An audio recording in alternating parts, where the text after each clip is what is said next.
Il mondo in una messa, la giornata del migrante celebrata a Rupinaro ha coinvolto persone provenienti da varie parti del mondo. Il vescovo ha proposto alcune riflessioni. La prima, vivere pensando solo a se stessi ci distacca dalle necessità del mondo. Ci fa pensare solo a noi stessi, ci fa dimenticare il senso della vita. Secondo, l'invito a non avere paura dell'altro. La paura ci toglie il senso del ragionamento, della riflessione, dello sguardo obiettivo, a meno che non si tratti semplicemente del nostro egoismo. Terza riflessione dunque, l'invito a farsi prossimi all'altro, a mettere gli ultimi al primo posto e condividere con loro la vita anziché escluderli. Ma vedete come si allarga questa esclusione?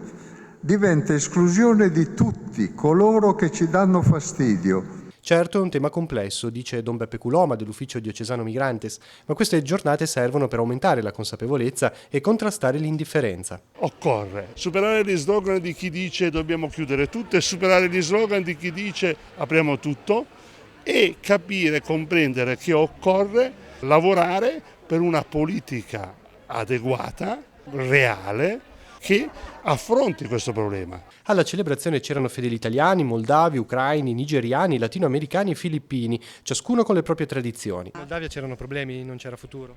Sì, per lavoro, per i bambini che devono studiare, devi farsi un futuro e tutti noi siamo andati quasi in tutto il mondo. Noi vogliamo integrarci, però troviamo queste mura che non ti guardano come una cosa diversa, strana, allora questo ci fa un po' andare indietro e non ti aiuta.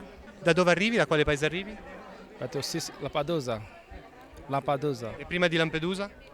Napoli, E di quale paese africano sei? Nigeria.